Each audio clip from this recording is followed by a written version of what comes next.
England, 1847. The autumn rain beat against the windows of the modest Harrington estate as Lady Caroline stood before the mirror, her slender fingers trembling as they smoothed the ivory silk of her wedding gown. At 23, she had long resigned herself to spinsterhood, accustomed to being overlooked in London's glittering ballrooms in favour of prettier, wealthier debutantes. The bedroom door opened softly, and Caroline caught her mother's reflection in the mirror.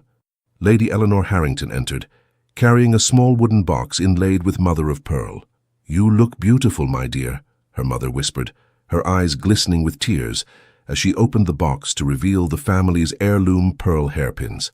"Thank you, Mother," Caroline replied, her voice barely audible above the rainfall, "though I fear beauty has never been counted among my virtues." "Nonsense," Lady Eleanor chided gently as she began securing the pearls into Caroline's chestnut waves. "True beauty comes from within. You possess a gentle spirit and a keen mind, qualities far more enduring than mere physical charms." Caroline studied her reflection, her soft hazel eyes, her delicate features that had never turned heads, her modest figure draped in the finest dress her family could afford.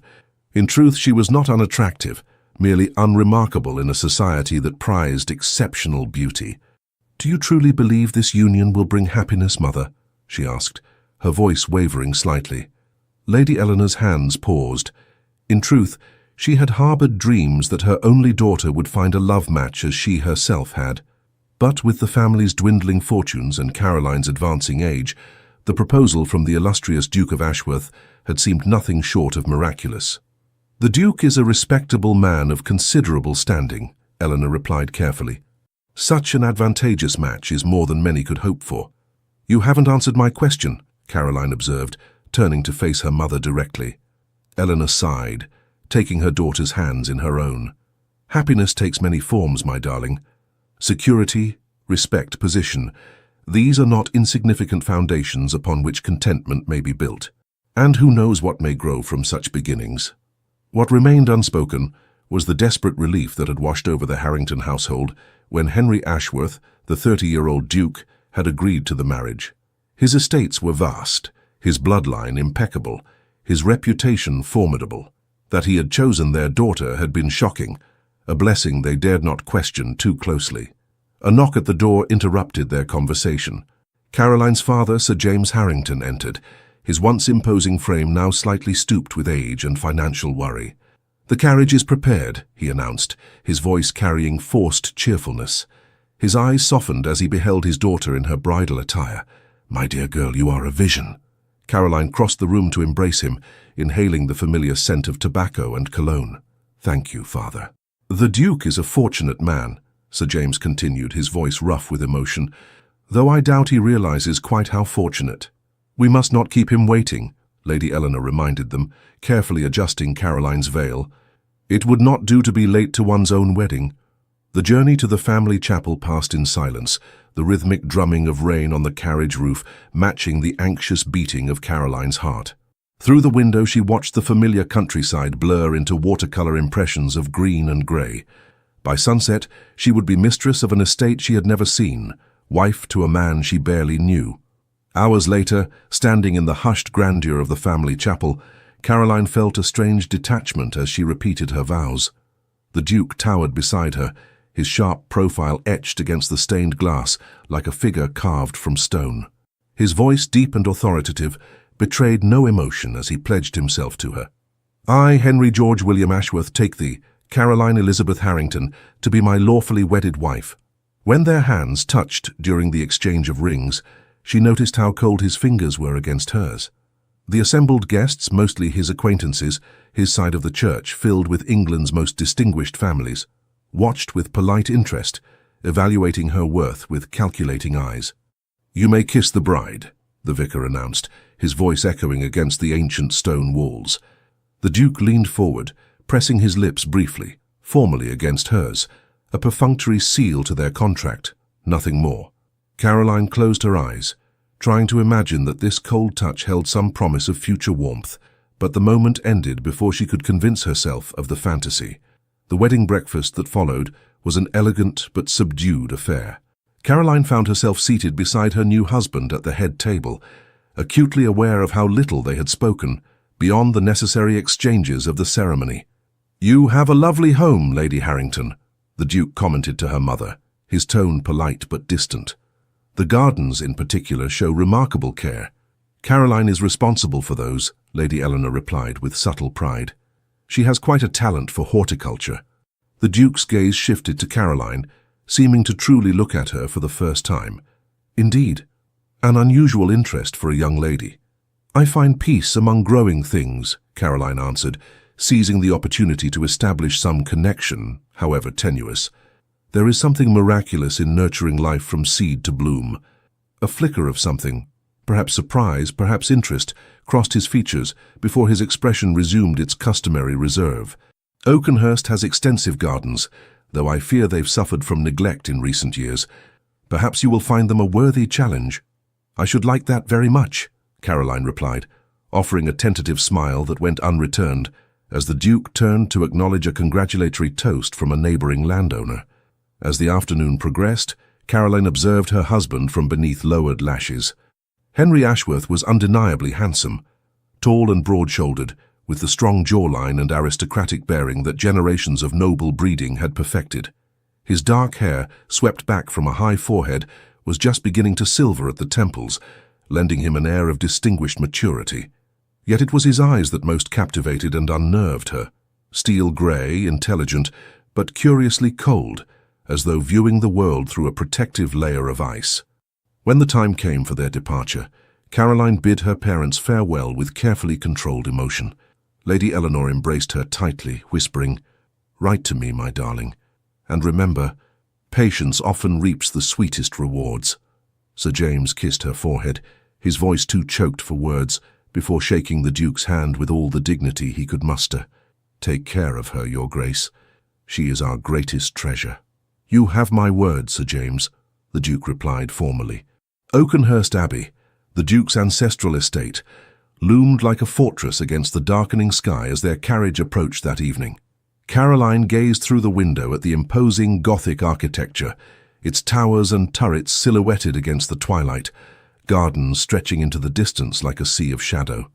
"Your new home," the Duke stated simply, breaking the silence that had persisted throughout their journey. It was not said with pride or warmth, merely a statement of fact. "It's magnificent," Caroline murmured, genuinely awed by the scale and grandeur of the estate. "It has stood for 4 centuries, he replied. "The east wing dates from Tudor times, though most of what you see was rebuilt during my great-grandfather's tenure." The carriage passed through elaborate wrought-iron gates and proceeded up a winding drive lined with ancient oak trees. As they drew closer, Caroline could make out more details: the intricate stonework, the countless windows gleaming like stars in the gathering dusk, the sweeping steps leading to massive oak doors. Inside, Caroline was overwhelmed by the grandeur: marble floors, ornate tapestries, priceless artwork, and a household staff that lined up to greet their new mistress with curious eyes. The Duke's housekeeper, Mrs. Winters, a stern-faced woman with silver-streaked hair pulled tightly beneath her cap, stepped forward with a formal curtsy. "Welcome to Oakenhurst Abbey, Your Grace," she addressed Caroline, the title still unfamiliar to her ears. "Thank you, Mrs. Winters," Caroline replied, striving to project a confidence she did not feel. "I look forward to becoming acquainted with the household. The staff has been instructed to assist you in every way as you settle into your role," the Duke stated, his tone making it clear that he expected her to manage domestic matters without troubling him. "Mrs. Winters has served Oakenhurst for 20 years and will guide you through the particular customs of the estate." Mrs. Winters led them through corridors that seemed endless, offering a brief history of the Abbey's more notable features: the medieval cloisters incorporated into the north wing, the portrait gallery featuring Ashworth ancestors dating back to the reign of Henry VII, the grand ballroom that had hosted 3 different monarchs over the centuries. "Your chambers have been prepared, Your Grace," Mrs. Winters finally informed her, stopping before an ornately carved door. Caroline had expected to share quarters with her husband, as her parents always had. The revelation that she would occupy a separate suite sent a chill through her heart, but she maintained her composure, thanking the housekeeper with the quiet dignity her mother had instilled in her. "I trust you will find everything to your satisfaction," Mrs. Winters continued, opening the door to reveal a sumptuous apartment decorated in shades of blue and silver. Your lady's maid Jane has already unpacked your belongings. If there is anything else you require, you need only ring. Thank you, Caroline said, taking in the elegant four-poster bed, the marble fireplace already crackling with a welcoming blaze, the sitting area with delicate furniture that appeared rarely used. I shall leave you to rest, the Duke announced from the doorway. The journey has been long and you must be fatigued. We will dine at 8 if you feel equal to it. Otherwise, a tray can be sent up. I should prefer to join you for dinner, Caroline replied, determined to begin as she meant to continue, as a proper wife and duchess, not an invalid to be corseted and forgotten. Very well. Mrs. Winters will send your maid to assist you at 7:30. With a curt nod, he departed, leaving Caroline alone in her new chambers, the enormity of her changed circumstances crashing over her like a wave. Jane, her newly assigned lady's maid, proved to be a blessing. A cheerful, efficient young woman with quick hands and a kind smile. As she helped Caroline change into an evening gown of deep emerald silk, one of the new dresses her parents had commissioned for her trousseau at considerable expense, she offered discreet information about Oakenhurst and its master. The Duke keeps regular hours, Your Grace, Jane explained, as she arranged Caroline's hair in an elegant knot. Breakfast is served in the morning room from 7 until 9, though His Grace typically takes his at 7:30, precisely before attending to estate matters. Luncheon is at 1, dinner at 8. The Duke prefers punctuality above all things. And what of the Duke's family? Caroline inquired, hoping to glean some insight into the man she had married. Are there relatives who visit frequently? Only Lady Sophia Pembroke, the Duke's sister, Jane replied as she secured a pearl comb in Caroline's hair. She was unable to attend the wedding due to her mourning period. Her husband passed 6 months ago. She resides primarily in London but visits several times a year. At precisely 8 o'clock, Caroline descended the grand staircase, her heart pounding as she approached the dining room where a footman waited to announce her. The vast chamber, illuminated by a crystal chandelier and dozens of candles, seemed excessive for just 2 diners.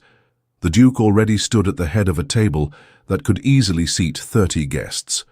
Your Grace, the footman intoned, the Duchess of Ashworth. Henry looked up, his expression inscrutable as he watched Caroline's approach. You look well, he observed, the closest thing to a compliment he had offered since their meeting. Thank you, she replied, taking her place at the opposite end of the table, a distance that made conversation nearly impossible without raising one's voice. The meal progressed with excruciating formality, multiple courses served by silent footmen, the clink of silver on fine china echoing in the cavernous room.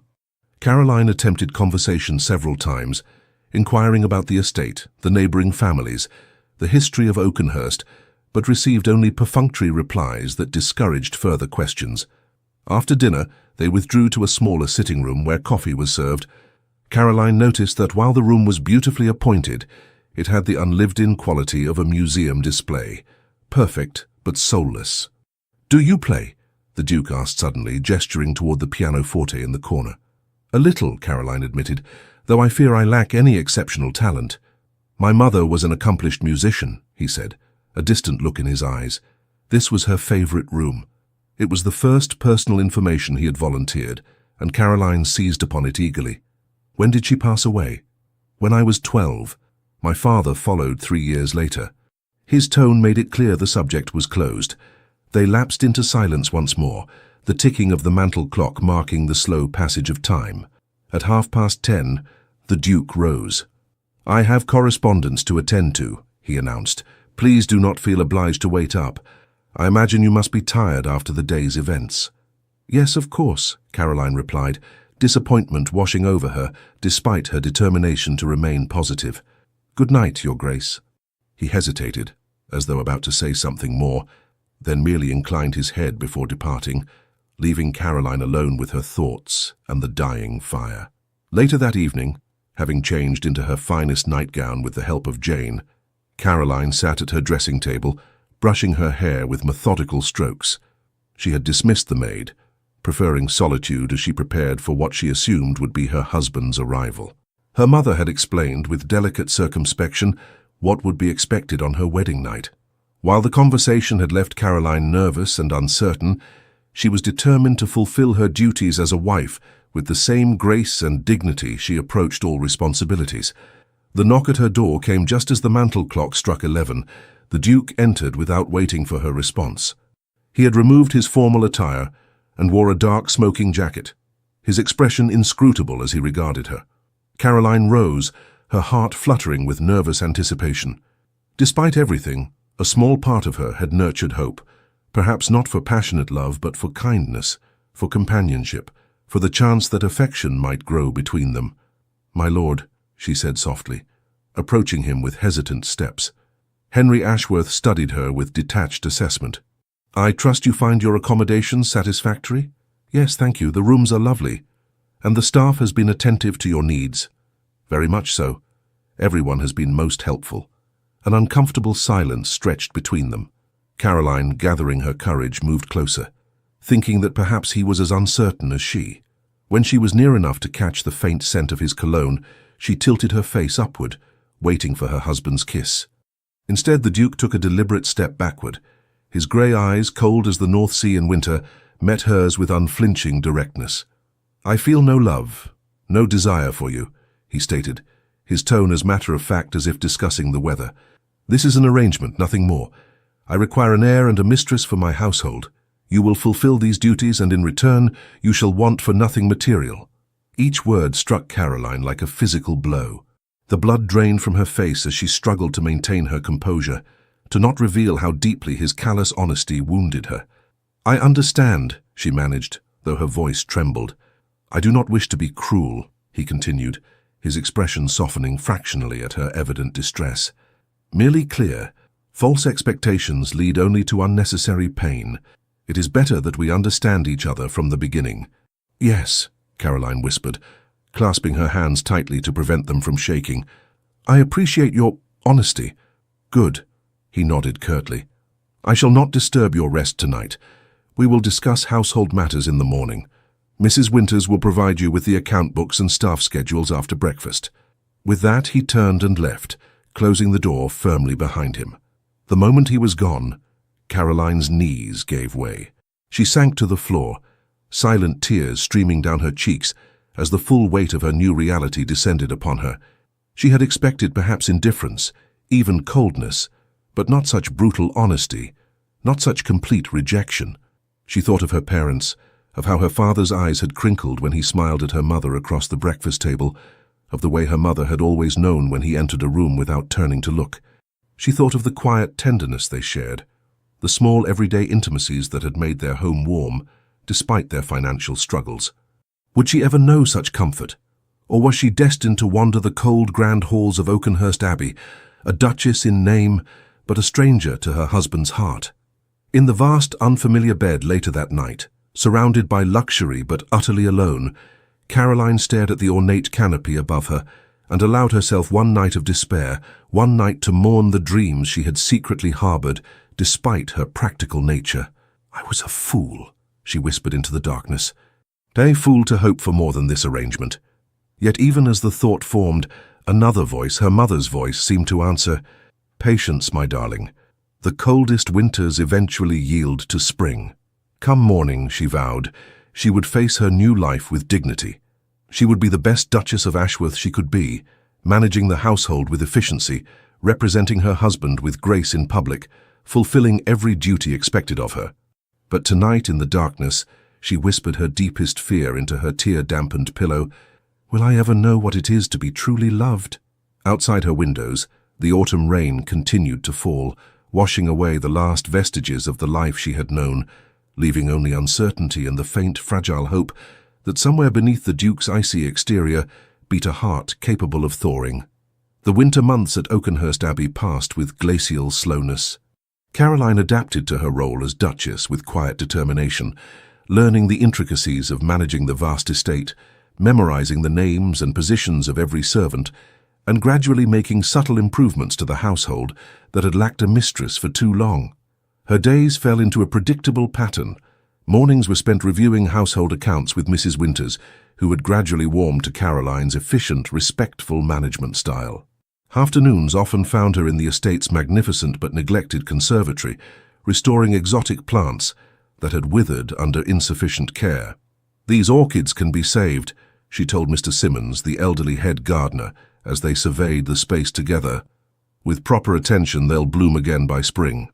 "It's been years since anyone truly cared for them, Your Grace," he replied, a note of hope in his voice. "The late Duchess had quite the passion for rare specimens." Caroline nodded, gently touching a withered leaf. "Then we shall honor her memory by restoring them."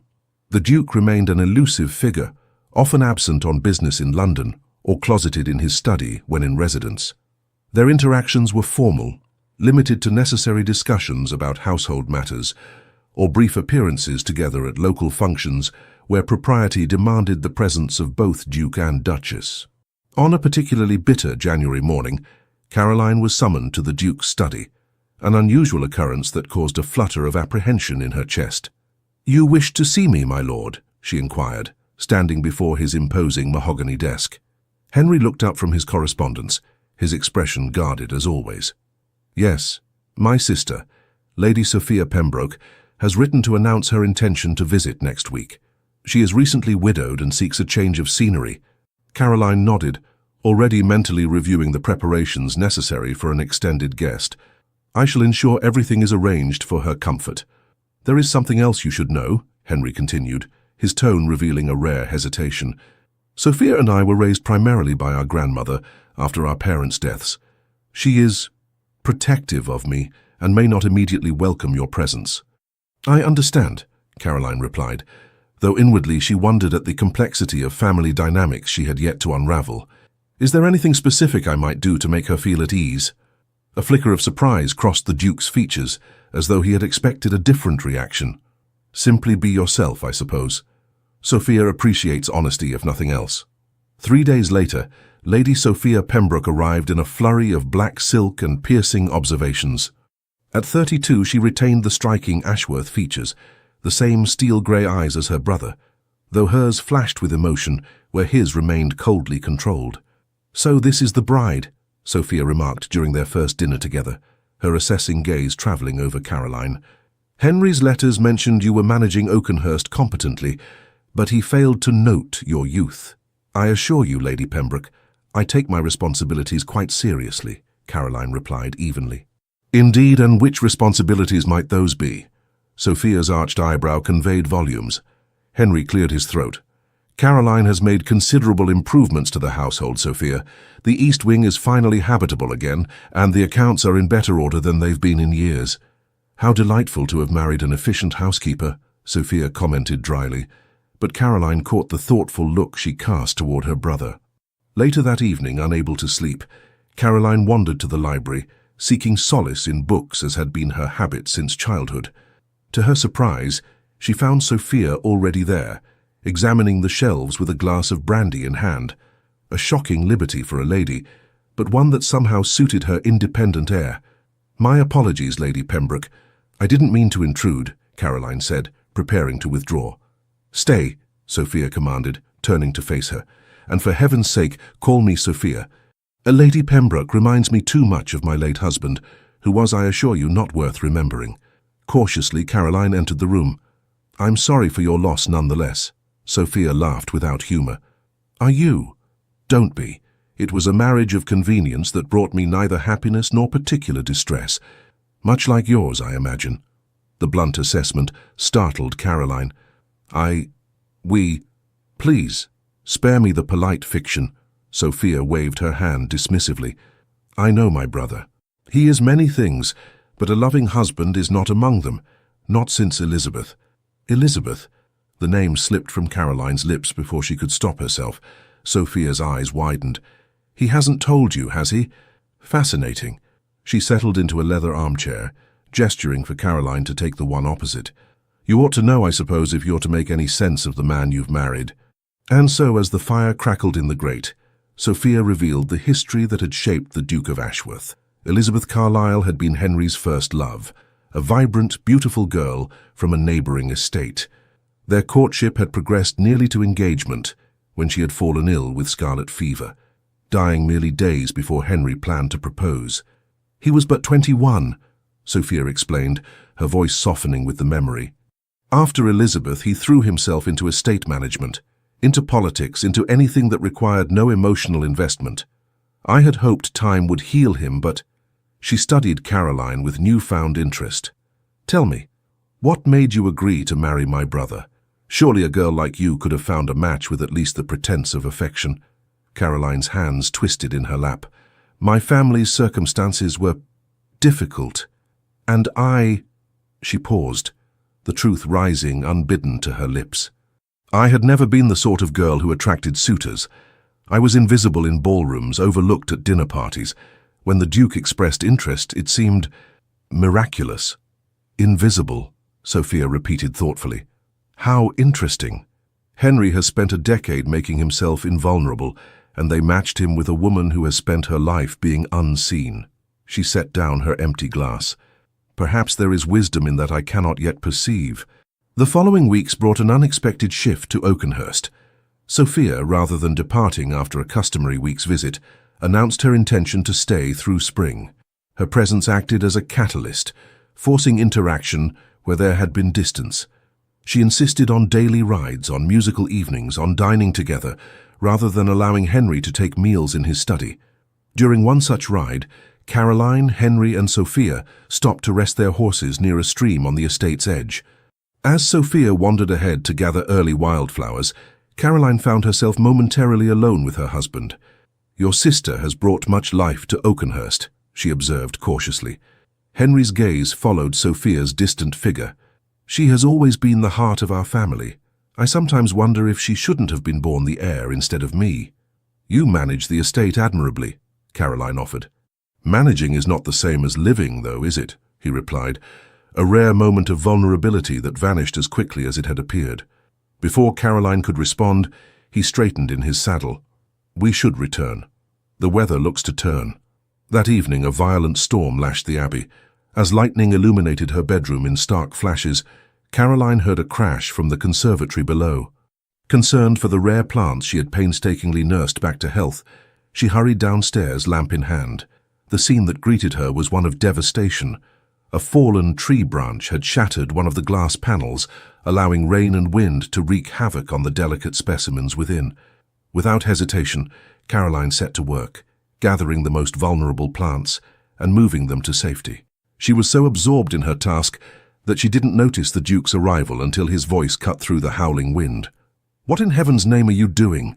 Caroline looked up, suddenly aware of her disheveled appearance, her nightgown and robe sodden, her hair falling loose down her back. Saving what can be saved, she answered simply, continuing her work. To her astonishment, Henry removed his dressing gown and rolled up his shirt sleeves. Tell me what needs to be done. Side by side they worked, securing the broken panel with a temporary barricade, rescuing plants, mopping standing water. When the immediate crisis had passed, they stood amid the dripping foliage, breathing heavily from their exertions. I didn't realize you cared so deeply for these plants, Henry said, observing her with new awareness. They're living things, Caroline replied. Neglected, perhaps, but still capable of recovery with proper attention. She met his gaze steadily, and for a moment something unspoken passed between them. You're shivering, he noted, and in a gesture that surprised them both, he draped his dressing gown around her shoulders. Come, you must change into dry clothes before you fall ill. As they walked back through the darkened house, Caroline was acutely conscious of his hand at the small of her back, guiding her, the first gentle touch he had offered since their wedding day. At her chamber door, he paused. Thank you, he said stiffly, for caring for Oakenhurst as though it were your own. It is my home now, she answered simply. Good night, Henry. It was the first time she had used his given name. As she closed her door, Caroline didn't see the Duke remain standing in the corridor, a conflicted expression on his face, or know that he would walk the halls for hours that night, haunted by memories and by new, unsettling possibilities. The following days revealed subtle shifts in their relationship. Henry began appearing in the conservatory during Caroline's afternoon work there, ostensibly to check on the repairs, but lingering to ask questions about particular plants or listen to her plans for the space. My mother was fond of orchids as well, he remarked one afternoon, watching as Caroline carefully repotted a damaged specimen. She claimed they represented the perfect balance of strength and delicacy. A wise observation, Caroline replied, pleased by this voluntary sharing of a memory. They're remarkably resilient despite their fragile appearance. Like certain people, perhaps, Henry said, his gaze resting on her with an intensity that made her pulse quicken. The arrival of a letter from Caroline's parents created another unexpected connection. Her father's health had been declining, and her mother's words carried thinly veiled concern beneath their cheerful surface. "Is everything well?" Henry inquired, noticing her troubled expression at the breakfast table. Caroline hesitated, then confided her worries. To her surprise, Henry listened attentively, then made a suggestion. "Perhaps they might visit when the weather improves," he offered. "The country air could benefit your father's health." "You wouldn't mind?" Caroline asked, touched by the unexpected consideration. "They are family now," he replied simply. As March advanced, bringing the first hints of spring to the estate, Caroline noticed other small changes, Henry taking more meals with her, occasionally joining her for walks in the gardens, even once requesting her opinion on plans for improving tenant cottages on the northern boundary. "You have a practical mind," he commented, when she suggested modifications that would increase comfort while reducing costs. "I value that." Coming from the reserved Duke, such words constituted high praise indeed. Caroline treasured these moments, these glimpses of the man beneath the formal exterior, even as she cautioned herself against reading too much into them. One evening, as they sat in the drawing-room with Sophia, the conversation turned to music. At her sister-in-law's urging, Caroline played several pieces on the pianoforte, including a Beethoven sonata that had been a favorite of her father's. "You play with genuine feeling," Henry remarked afterward, surprising her with the compliment. "Thank you," Caroline replied, her cheeks warming. "Music has always been a solace." "Henry used to play quite brilliantly," Sophia interjected. "Perhaps you might persuade him to join you in a duet sometime." "I no longer play," Henry said curtly, his expression closing. An uncomfortable silence fell, and Caroline, sensing his discomfort, deftly changed the subject. Later, when Henry had excused himself to attend to correspondence, Sophia approached Caroline at the pianoforte. "It was Elizabeth's favorite instrument," she explained quietly. "They often played duets together. He hasn't touched a keyboard since her death." "I see," Caroline murmured, understanding better now the complexity of wounds she navigated. "But he listened to you play," Sophia observed, "for the full hour, without distraction. A month ago he would have found an excuse to leave after the first movement." She squeezed Caroline's hand. "Small steps, my dear. The heart doesn't heal overnight, especially one that's been frozen for so long." In early April, a letter arrived from London that caused Henry's face to darken with concern. Though he said nothing at breakfast, Caroline noticed his distraction, the tension in his shoulders as he excused himself abruptly. That afternoon she found him in his study, surrounded by ledgers and documents, his expression grim. "Forgive the intrusion," she said from the doorway. "I only wish to ask if you'll be joining us for dinner." Henry looked up, seeming almost surprised to find her there. After a moment's hesitation, he gestured her inside. "There's a matter I should perhaps discuss with you, as it affects Oakenhurst." Cautiously, Caroline entered, taking the chair he indicated opposite his desk. "There's been a failure at one of the banks where significant estate funds are held," he explained, his voice tight with controlled anger. "Not a complete collapse, but enough to create complications." "How serious are these complications?" Caroline asked directly. Henry seemed to appreciate her straightforward approach. "Not ruinous, but sufficient to require adjustments. Certain improvements we'd planned for the tenant farms may need to be postponed, the north wing renovations as well." Caroline considered this, then spoke carefully. "If I may, the household budget has a surplus from the economies I've implemented. Not a vast sum, but perhaps enough to proceed with at least the most essential improvements for the tenants." Henry stared at her, clearly not having expected this response. "You would redirect funds allocated for the Abbey. The Abbey has stood for centuries and will endure a delayed renovation," Caroline replied simply. "But families with leaking roofs and inadequate wells suffer immediately." For a long moment, Henry was silent, studying her with an expression she couldn't quite interpret. Then, to her astonishment, a smile, small but genuine, curved his lips. "You continue to surprise me, Caroline," he said quietly. "When I agreed to this marriage, I expected a decorative mistress for Oakenhurst, perhaps an eventual mother for an heir. I did not anticipate a partner. The word hung between them, weighted with possibility. Caroline's heart quickened, but she kept her voice steady. Perhaps that is what a wife should be, she suggested. Not merely an ornament or a convenience, but a true helpmate. Perhaps, Henry agreed, still holding her gaze. I find the idea has considerable merit. That night, as Caroline prepared for bed, she found herself reflecting on the subtle transformation of her marriage over these winter months. From the cold, formal arrangement established on their wedding night, something else had begun to emerge. Not love, certainly, but a mutual respect, a cautious reaching toward connection. She thought of the invisible threads that had begun to weave between them, shared concerns for the estate, appreciation of each other's competence, small moments of unexpected understanding. Individually, each thread was fragile, easily broken, but together they were beginning to form something that might, with time and care, become strong enough to bridge the distance between two solitary hearts.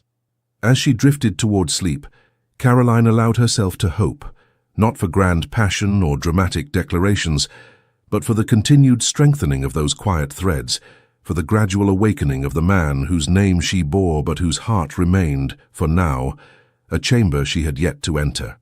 Outside her window, the first buds of spring swelled on bare branches, promise of renewal after the long winter's sleep. Spring arrived at Oakenhurst Abbey, with an explosion of colour that transformed the austere landscape. The gardens that Caroline had quietly reorganized during winter months now burst with carefully planned arrangements of daffodils, tulips, and hyacinths. The conservatory, repaired and rejuvenated after the storm damage, gleamed in the April sunshine. Caroline stood on the terrace, surveying her handiwork with quiet satisfaction, when Sophia joined her, linking their arms companionably. "You've worked wonders," Sophia observed. "I scarcely recognize the place." "Thank you," Caroline replied, her cheeks coloring slightly at the praise. Over the past months she had come to value Sophia's forthright friendship, a surprising alliance that had blossomed between them. "Henry noticed, you know," Sophia added casually. "I caught him walking the gardens yesterday at dawn, examining your plantings with the most curious expression." Caroline's heart quickened, but she kept her voice measured. "I'm pleased if the Duke approves of the improvements." Sophia sighed dramatically. "Still so formal even when he isn't present to hear." "The Duke? As though you hadn't been married these 5 months." "6, Caroline corrected automatically, then bit her lip. "6, Sophia repeated, giving her a sidelong glance.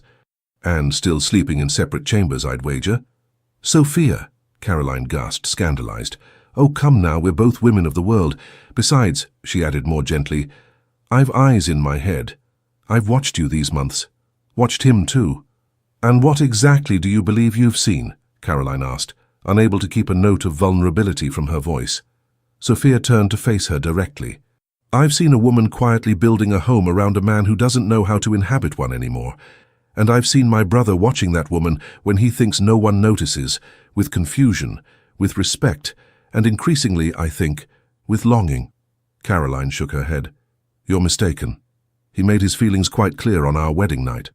"Did he?" Sophia raised an eyebrow. "Henry has always been excellent at declaring what he believes to be true. Less adept at recognizing when those truths have changed." She squeezed Caroline's arm affectionately. "Just consider that the man who spoke those words to you 6 months ago is not the same man who worked beside you in the rain to save your precious plants." Before Caroline could formulate a response, a footman approached to announce the arrival of unexpected visitors, Lady Eleanor and Sir James Harrington, Caroline's parents. The reunion was joyful but tinged with concern, as Caroline immediately noted her father's gaunt appearance and laboured breathing. "It's nothing, my dear," Sir James insisted when they had a private moment. "A persistent winter chill, nothing more." But Lady Eleanor's worried glance told Caroline otherwise. Later, when the men had retired to discuss estate matters, Eleanor confided the truth. Sir James had suffered a serious bout of pneumonia, and the doctors had recommended a change of air. "We wouldn't impose," Eleanor assured her, "but your father was so determined to see you to ensure your happiness in this marriage." Caroline embraced her mother tightly. "You could never impose. This is your home, for as long as you need it." That evening, Henry surprised Caroline by suggesting they host a small dinner party to welcome her parents properly. "We might invite the Elliots and Judge Wilcox and his wife," he proposed. "People your parents would find congenial." His thoughtfulness touched her deeply. "That would be lovely, thank you." The Duke hesitated, then added, "I've observed that your father seems unwell. Is there anything that might be done?" The genuine concern in his voice emboldened Caroline. "Actually, yes, the physician recommended sea air. I wondered if perhaps when he's stronger, we might all journey to the Duke's coastal property that Mrs. Winters mentioned." "Seacliff House?" Henry looked surprised. "It hasn't been opened in years, but yes, that could be arranged. It would be good for Sir James, certainly."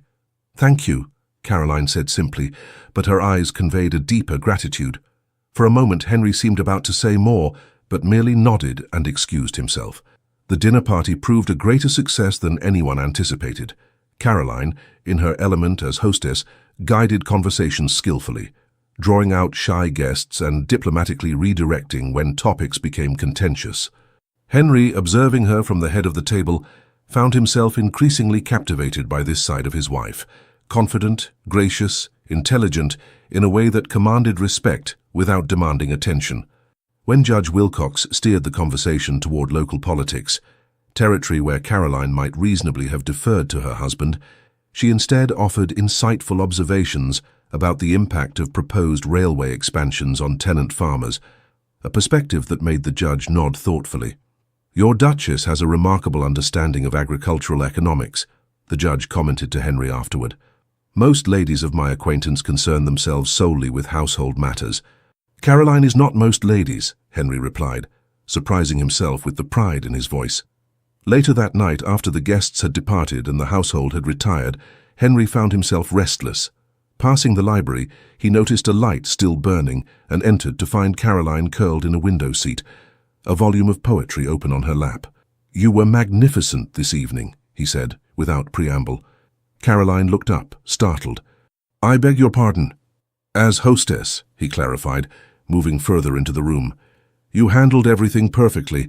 Mrs. Elliott's impropriety, the judge's political baiting, even Sophia's impertinent questions." A smile touched Caroline's lips. "Thank you.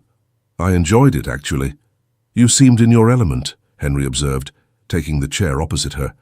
"Not at all like—" He stopped abruptly. "Not at all like the invisible girl you married," Caroline finished for him, her voice gentle rather than accusatory. Henry had the grace to look discomfited. "I have not been kind to you, Caroline." "You have been honest," she replied. "I've always valued honesty, even when it hurts." "Perhaps there are different kinds of truth," he said slowly. "The truth of what I believed when we married, and the truth of what I have come to know since." Caroline's heart began to race, but she kept her expression composed. "And what truth is that?" Henry seemed to struggle with his words, an unusual state for a man typically so assured. "That you are remarkable," he finally said. "That Oakenhurst has become a home again under your care. That my sister smiles more than she has in years. That when you enter a room, I find myself—" He trailed off, then stood abruptly. "Forgive me. It's late, and you must be tired after entertaining." "Henry?" Caroline called softly as he reached the door. He turned back, his expression guarded. "I was never invisible," she said. "Just unseen." Their gazes held for a long moment before he nodded once and departed, leaving Caroline to wonder at the subtle shifting of their relationship, like the first tender shoots of spring emerging after a long winter. In the weeks that followed, Sir James's health improved noticeably, bolstered by the country air and Caroline's attentive care. Preparations began for the journey to Seacliff House, a flurry of activity that brought new energy to the Abbey. One afternoon, Caroline was reviewing inventories with Mrs. Winters when a commotion in the entrance hall drew their attention. They emerged to find Henry supporting a young boy of perhaps 12 years, the child's face pale with pain, his leg bent at an unnatural angle. "What happened?" Caroline asked, immediately moving to help. "He's one of the stable-master's sons," Henry explained, his voice tight with concern. "His horse spooked and threw him against the fence. I believe his leg is broken." Without hesitation, Caroline took charge, directing servants to prepare a room, sending for the doctor, and helping Henry settle the boy, Timothy, she learned, onto a settee while they waited. "You're at Oakenhurst Abbey now," she soothed the terrified child, distracting him from his pain with gentle questions about his favorite horses, while Henry looked on, something like wonder in his expression. The doctor confirmed a clean break that would heal well with proper care. When he suggested the boy be moved back to his family's cottage, Caroline intervened. "He'll stay here," she declared, "where we can ensure he receives proper care and rest."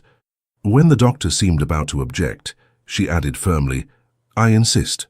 Later, after Timothy had been settled in a comfortable guest room with his anxious parents reassured, Henry found Caroline in her sitting room, her normally immaculate appearance disheveled, a smudge of dirt on her cheek from where she had wiped away the boy's tears.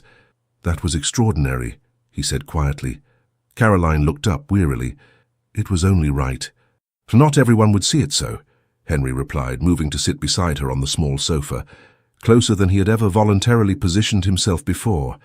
"Most women of your station would have sent the boy to the servants' quarters at best." "I am not most women," she echoed his words from the dinner party. "No," he agreed, his voice deepening. "You are certainly not."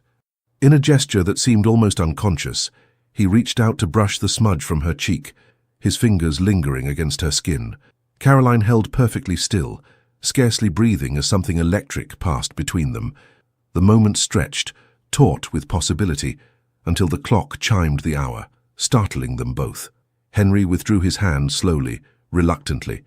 "I should let you rest," he said, rising. At the door he paused. "Caroline, thank you for bringing kindness back to Oakenhurst." As May turned to June, the planned journey to Seacliff House approached. The evening before their departure, Caroline was surprised to receive a small package delivered by Henry's valet. Inside lay an exquisite silver locket on a delicate chain. Opening it, she found a miniature painting of Oakenhurst Abbey on one side, and on the other, a tiny pressed flower, a forget-me-not from her conservatory. A note in Henry's precise handwriting accompanied it, "For the journey, and for making Oakenhurst worth remembering when we are away." Caroline pressed the locket to her heart, overcome with emotion. It was not a declaration of love, not quite, but it was acknowledgement, appreciation, a recognition that she was no longer unseen. The next morning, as their travelling carriage pulled away from Oakenhurst, Caroline caught Henry watching her with an intensity that made her pulse quicken. Sophia, seated opposite them, observed the exchange with barely concealed satisfaction. "I believe," Sophia murmured to Caroline when Henry was distracted by Sir James's question about the journey, "that Seacliff House may witness developments that Oakenhurst has only begun to imagine." Caroline's fingers strayed to the locket at her throat, and for the first time since her wedding night, she allowed herself to hope. Seacliff House stood like a sentinel at the edge of the world, its weathered stone facade commanding a breathtaking view of the restless sea below. Unlike the imposing grandeur of Oakenhurst Abbey, the coastal manor possessed a wild, romantic charm that immediately captivated Caroline. "It's magnificent," she breathed as their carriage wound up the cliff path. "My mother loved this place," Henry remarked, his eyes on the horizon. "She claimed the sea air cleared one's thoughts, and the isolation freed one's spirit." It was the first time he had voluntarily shared anything about his parents, and Caroline treasured the confidence, even as she noted how the mention of his mother softened his features. The house staff, hastily assembled from the village and neighbouring estates, had done their best to prepare the long unused residence, but Caroline quickly discovered much remained to be done.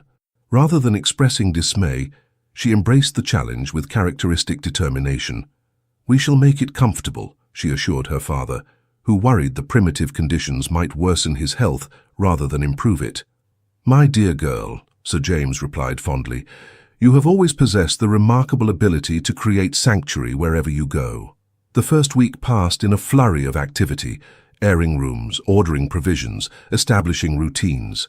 Caroline found herself working alongside the hastily assembled staff, rather than merely directing them, rolling up her sleeves to scrub stubborn salt stains from windows and help the cook rescue ancient kitchen equipment from disuse.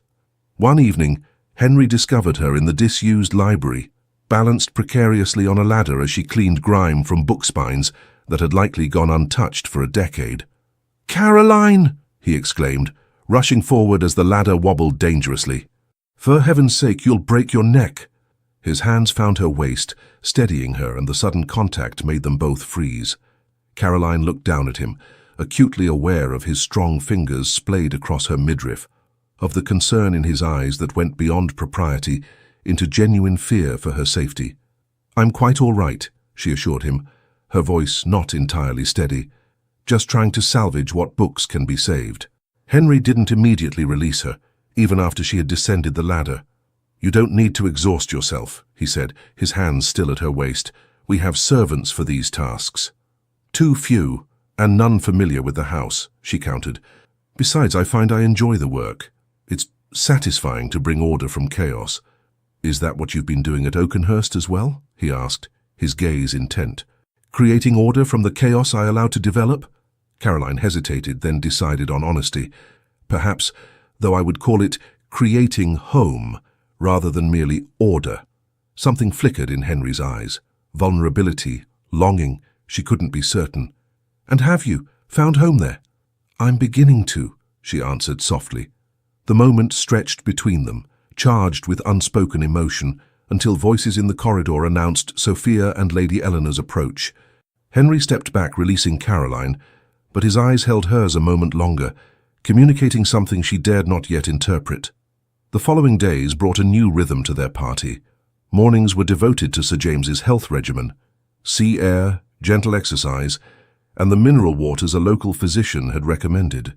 Afternoons often found the ladies exploring the village or the dramatic coastline, while evenings were spent in simple shared pleasures, reading aloud, music, conversation, unencumbered by the social constraints of London. In this informal setting, Caroline observed Henry gradually unbending.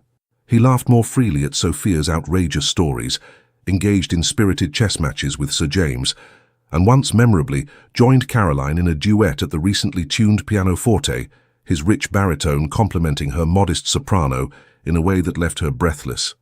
"You never mentioned you could sing," she commented afterward. "There has been little music at Oakenhurst for many years," he replied, a shadow crossing his features. "Since Elizabeth?" The name slipped out before Caroline could reconsider, and she immediately feared she had overstepped.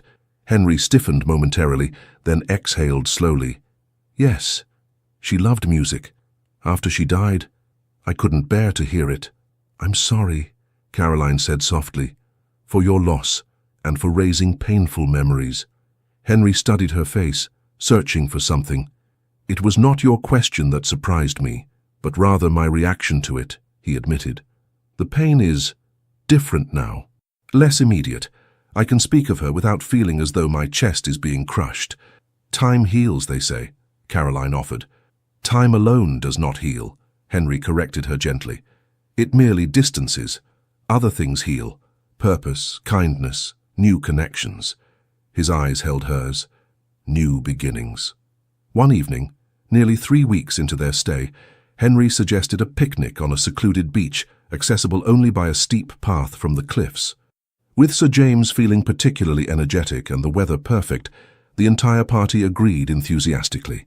The descent proved challenging but worthwhile, revealing a perfect crescent of golden sand, embraced by towering cliffs, the sea before them a dazzling sapphire. Servants laid out blankets and an elaborate luncheon, while Timothy, now using only a single crutch, delightedly collected shells at the water's edge under Sophia's indulgent supervision.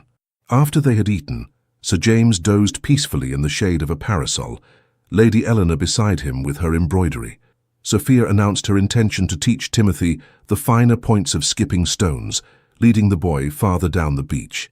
"They're not being remotely subtle," Caroline observed with amusement as their companions deliberately created distance. "Sophia has many admirable qualities," Henry replied, drawing Caroline to her feet, "but subtlety has never been among them. Walk with me." They strolled along the water's edge, shoes in hand, the cool waves occasionally lapping at their bare feet.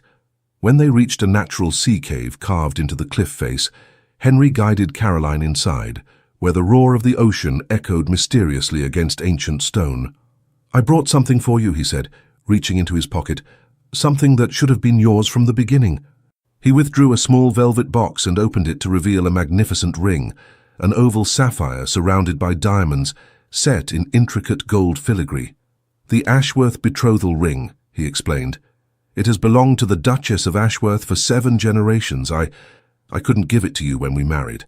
It felt like a betrayal of what it symbolized. A love match, a true union of hearts." Caroline's breath caught as Henry took her left hand, where a simple gold band already rested. "Caroline Harrington Ashworth," he said solemnly, "I married you in name and law 6 months ago, but today I ask you to marry me in heart and soul. Will you accept this ring as a symbol not of duty or arrangement, but of my deepest love and devotion?" Tears spilled freely down Caroline's cheeks as she nodded. "Yes," she whispered. "1,000 times, yes." Henry slipped the ring onto her finger alongside her wedding band, then drew her into his arms. "I'm saying that somewhere between your kindness to a fallen stable boy and your laughter with my impossible sister, I have fallen in love with you, Caroline." The words hung in the salt-laden air between them, momentous and fragile. Caroline felt tears spring to her eyes, years of feeling unseen, unwanted, invisible, suddenly washed away by this declaration.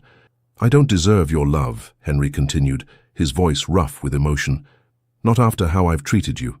But if you could find it in your heart to forgive me, to allow me to court you properly, not as the Duke courting a suitable match, but as a man who admires and cherishes everything about the woman who has become his wife in name only—" "Henry," Caroline interrupted, her voice trembling as she placed her free hand against his cheek. "I have loved you since the night we saved the conservatory together, perhaps even before, in ways I didn't yet understand." His eyes searched hers, wonder and disbelief mingling in their grey depths. "How can you have loved me when I gave you no reason, no encouragement? Love doesn't always require reason," she answered simply. "Sometimes it simply grows, like those neglected plants in the conservatory, quiet and persistent, requiring only the smallest glimmer of light to flourish." Slowly, reverently, Henry leaned forward until their foreheads touched. "May I kiss you, Caroline? Not as duty, not as arrangement, but as a husband who loves his wife with all his heart." In answer, Caroline closed the distance between them, her lips meeting his, in a kiss that spoke of months of longing, of hopes she had scarcely allowed herself to nurture, of a future suddenly radiant with possibility. When they finally parted from their kiss in the sea cave, the sunset had begun to paint the sky in spectacular hues of gold and crimson. Henry drew Caroline close against him, her head resting naturally in the hollow beneath his chin, his arms encircling her with a protectiveness that spoke of newfound treasures. "We should return to the others," Caroline murmured eventually, though she made no move to leave the sanctuary of his embrace. "They'll wonder where we've gone." Henry chuckled, the sound reverberating pleasantly against her cheek. "I suspect Sophia, at least, will have a fairly accurate idea." "She's been rather transparent in her matchmaking efforts," Caroline agreed with a soft laugh. "My sister lacks subtlety, but possesses remarkable insight," Henry replied, gently tucking a strand of Caroline's wind-blown hair behind her ear. "She saw what I was too blind to recognize, that the arrangement I so coldly established was becoming the greatest blessing of my life."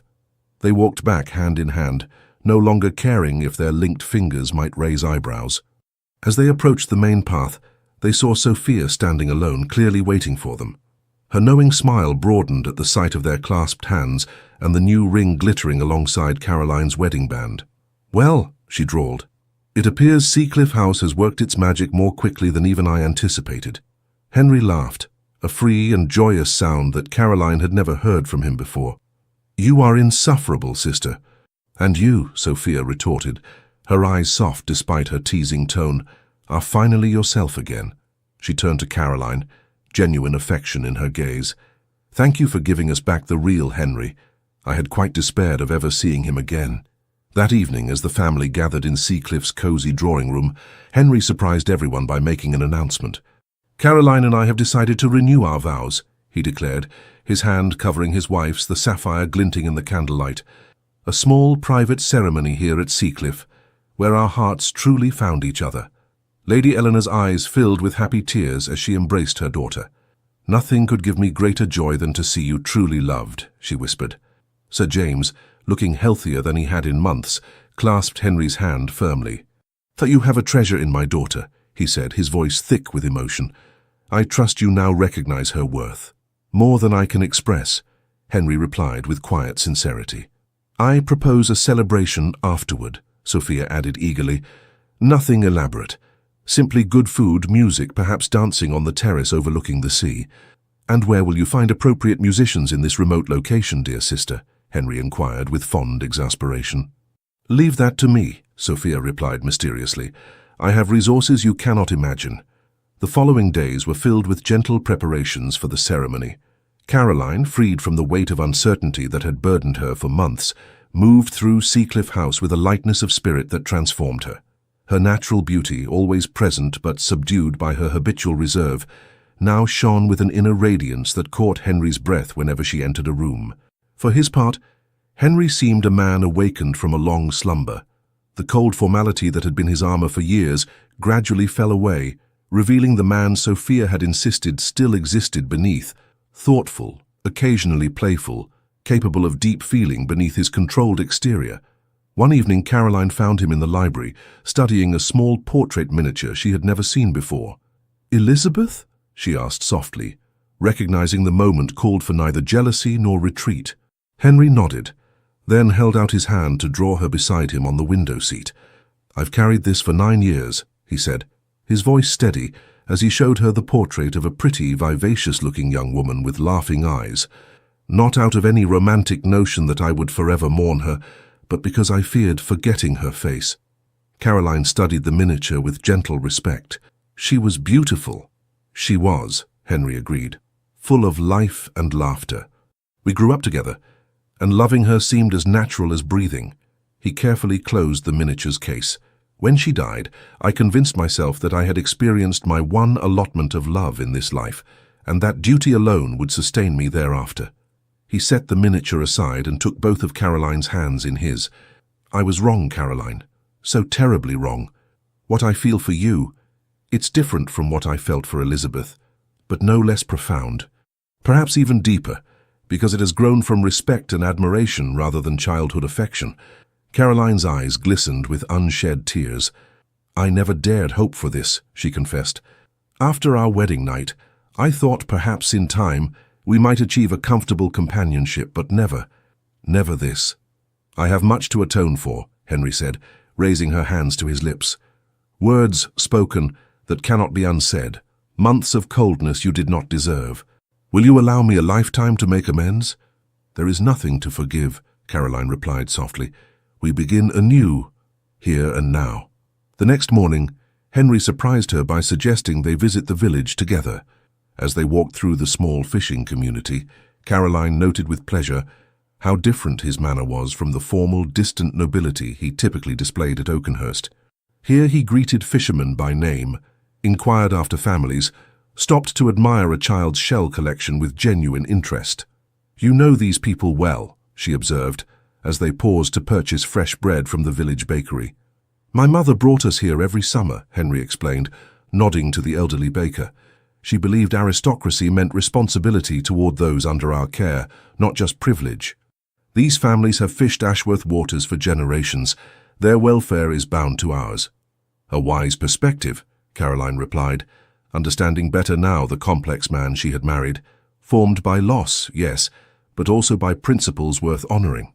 As they walked back along the cliff path, the sea breeze tugging at Caroline's bonnet, Henry spoke of his hopes for their future.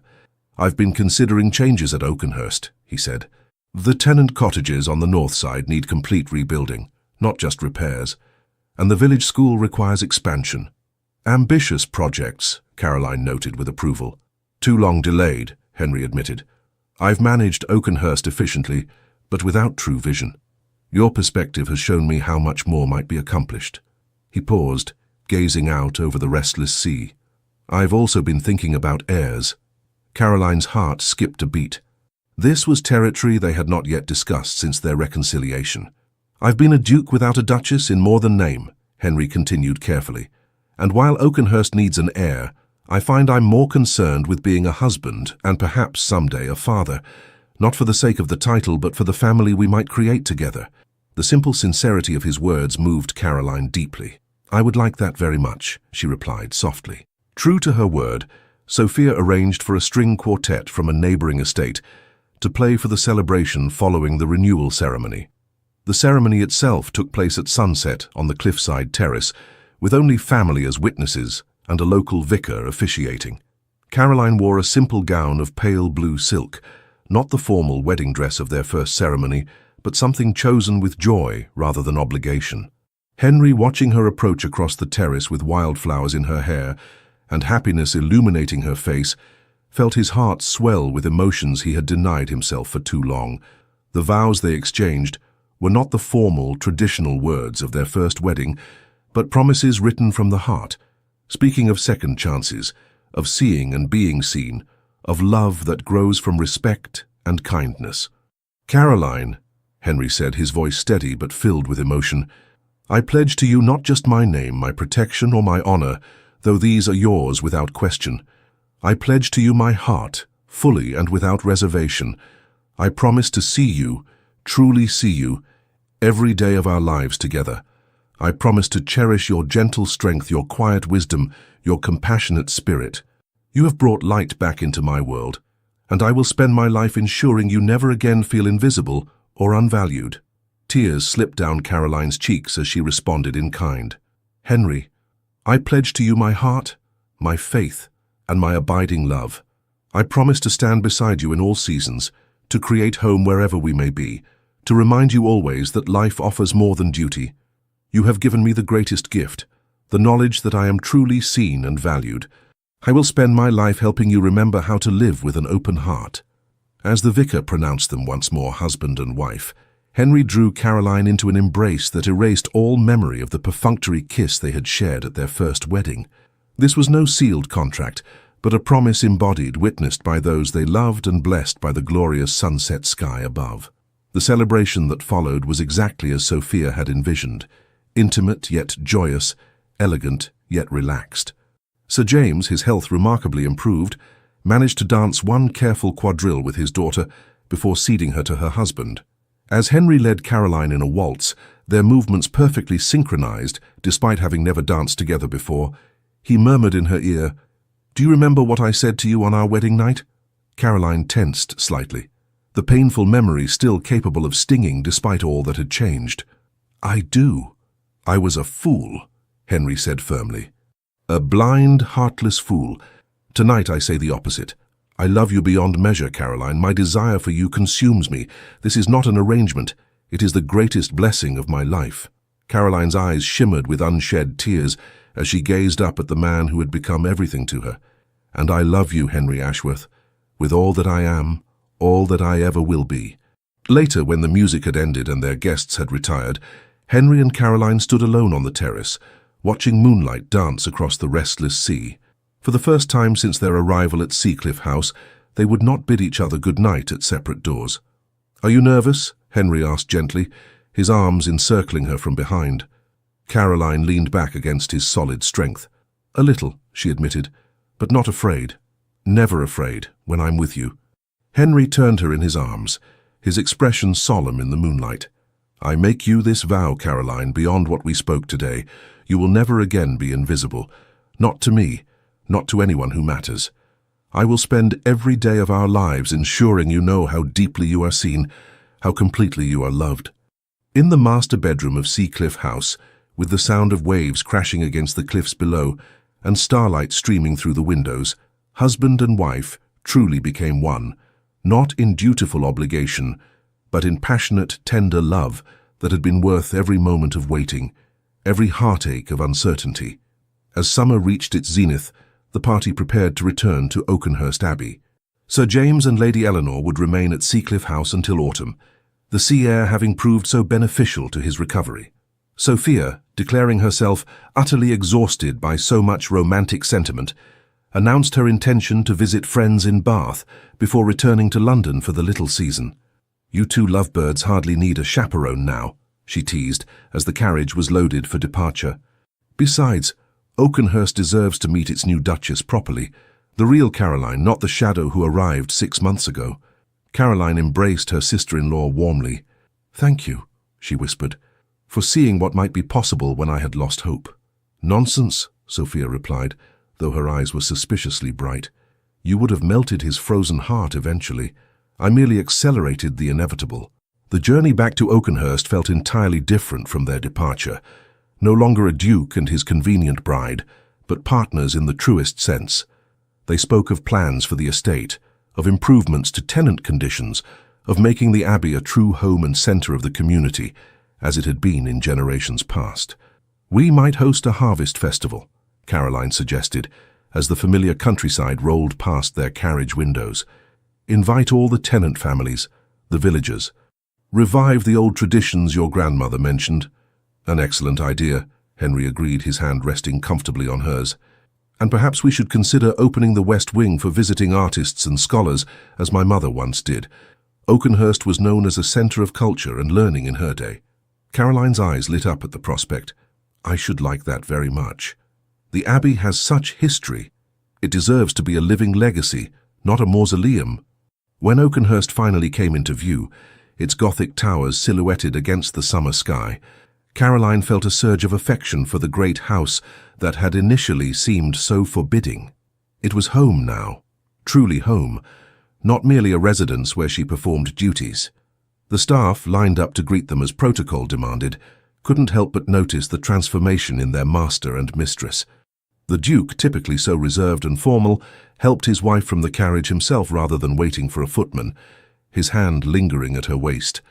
The Duchess, always gracious but previously subdued, positively glowed as she greeted each servant by name, her smile reaching her eyes in a way it never had before. "I do believe they're in love," the housekeeper, Mrs.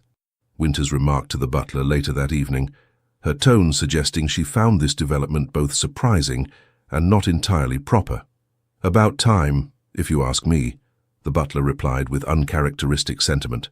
"The Abbey's been a gloomy place these 9 years. A bit of happiness won't go amiss."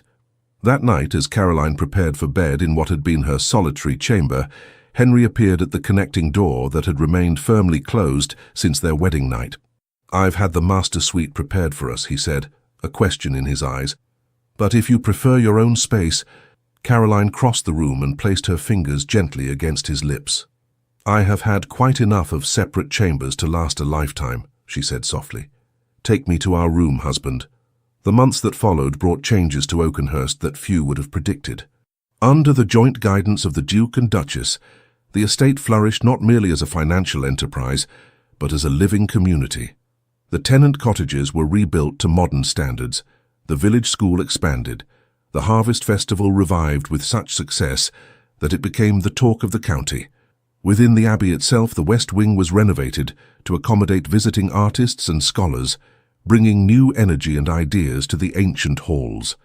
The conservatory, now bursting with exotic blooms year-round, became a place of study for botanical enthusiasts from across England. Most significant, however, was the change in the Duke himself. The cold, remote nobleman who had held the world at arm's length for nearly a decade, gradually transformed into a respected leader, a generous patron, and, to those who knew him well, a man capable of great tenderness. In early spring, nearly a year after their journey to Seacliff House, Caroline shared news that completed their joy. She was expecting their first child. Henry's reaction, dropping to his knees before her chair, pressing his face against her still flat stomach, whispering words of wonder and gratitude, erased any lingering doubt that their marriage had transcended its pragmatic beginnings to become something neither could have imagined on that rainy wedding day. "Are you pleased?" Caroline asked, running her fingers through his hair as he knelt before her. Henry looked up, his eyes suspiciously bright. "Beyond measure," he replied, his voice rough with emotion. "I never thought to know such happiness, Caroline. Never believed myself worthy of it after how I treated you. The past is behind us," she said gently. "We look only forward now." Throughout her pregnancy, Henry proved himself the most attentive of husbands, balancing protective concern with respect for Caroline's capable nature. When she insisted on continuing her work with the tenant families until the final weeks, he accompanied her rather than forbidding the activity, recognizing that her sense of purpose was as vital to her well-being as physical rest. Jane, ever faithful and discreet, had remained by Caroline's side throughout her pregnancy, assisting with the baby's layette, overseeing the new nursery, and offering quiet reassurances on sleepless nights. Her presence had become more than that of a lady's maid. It was the steady hand of friendship in a time of tender anticipation. In early summer, as Caroline's time approached, Lady Eleanor arrived at Oakenhurst to support her daughter, bringing the bittersweet news that Sir James had peacefully passed away in his sleep at Seacliff House, having lived to see his daughter truly happy and secure in her marriage. His last words were of you, Eleanor told Caroline as they sat in the nursery that had been prepared for the coming child. He said, "Our Caroline found her way home after all." I believe he meant not just to Oakenhurst, but to true love. Caroline wept in her mother's arms, grieving her father's loss, yet grateful he had lived to witness her happiness. Henry, finding them thus, enfolded both women in his embrace, offering the strength and tenderness that had become his true nature. In late June, just as the roses in the gardens reached their peak, Lady Eleanor Grace Ashworth entered the world after a difficult but ultimately successful labour. Henry, breaking with aristocratic tradition, had refused to leave his wife's side throughout the ordeal, his face the first Caroline saw when she awakened from exhaustion to find their daughter nestled against her breast. "She has your eyes," he whispered, his finger gently tracing the perfect curve of their daughter's cheek. "And I suspect, your quiet strength. Perhaps she'll have your determined spirit," Caroline replied with a tired smile. "Heaven help us if she inherits both." As summer turned to autumn, the small family settled into new rhythms. Caroline recovered her strength gradually, assisted by Lady Eleanor, who had taken up permanent residence in the East Wing. Henry adjusted his duties to spend time each day with his wife and daughter, often found in the nursery at odd hours, simply watching little Eleanor sleep, marvelling at the miracle they had created together. With her work at Oakenhurst evidently complete, and the Duke once more a man who smiled, Sophia announced her departure with theatrical flair. She would travel to Bath, she said, to restore chaos where order has grown dull, and perhaps scandalize a few retired colonels along the way. Before leaving, she pressed a kiss to her niece's tiny brow and whispered to Caroline, "You've done the impossible, my dear. You've made Henry human again. I shall return for the christening, of course." On the anniversary of their renewed vows, Henry led Caroline to the conservatory, now transformed into an exotic paradise of blooms and greenery, a testament to her patient care. In the center, he had arranged a small table for an intimate dinner, surrounded by the plants that had first brought them together during that stormy night. "Do you remember?" he asked as they sat amid the lush foliage, the rich scents of tropical flowers surrounding them. "How could I forget?" Caroline replied, reaching across the table to take his hand. "It was the first time I saw beyond the Duke to the man, and the first time I truly saw you," Henry acknowledged, raising her hand to his lips. Not as the convenient bride, the efficient mistress of Oakenhurst, but as Caroline, brave, compassionate, determined to save what others had neglected. He reached into his pocket and withdrew a small package. Inside lay a delicate gold bracelet, adorned with tiny enameled flowers matching those in the conservatory. "For the woman who taught me that growth requires patience," he said as he fastened it around her wrist. "That neglected hearts, like neglected plants, can flourish again with proper care." Caroline gazed at the exquisite workmanship, then at the man who had travelled so far from the cold, remote figure she had married. "I love you, Henry Ashworth," she said simply, "more with each passing day." "And I love you, my Caroline," he replied, his voice rich with emotion. The woman who was never truly invisible, merely waiting for the right eyes to see her. As they shared a kiss amid the blooms that symbolized their journey, Caroline reflected on the strange path that had brought them here. From a pragmatic arrangement spoken in cold honesty to a love so deep it had transformed not just their lives, but the world around them. For Henry, who had locked away his heart behind walls of duty and reserve, there was profound peace in the knowledge that love, when freely given and gratefully received, was not weakness, but the greatest strength of all. And for Caroline, who had once believed herself destined to remain unseen, there was exquisite joy in being so completely known, so deeply cherished by the man who had once whispered words of rejection, but now spoke only of love, desire, and gratitude for the arrangement that had brought them together, and the courage that had transformed it into something precious beyond measure. The end.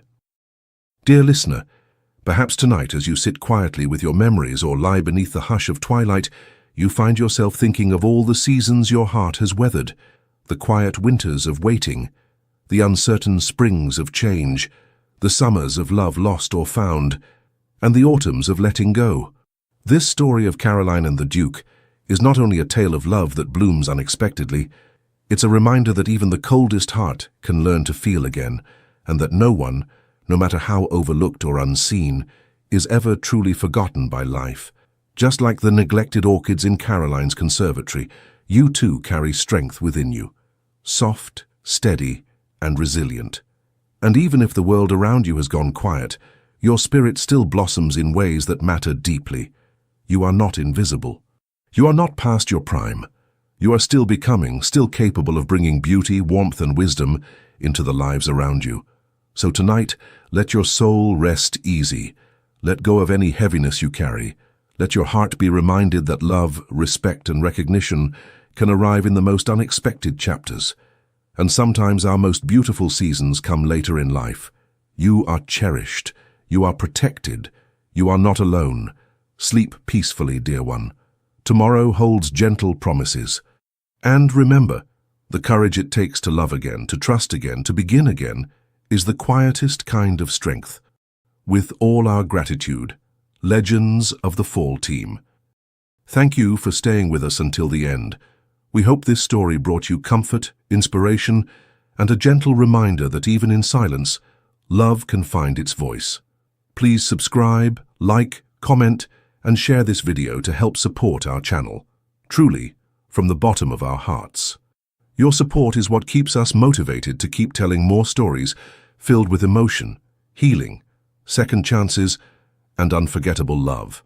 At the end of this video, another one of our moving stories will appear.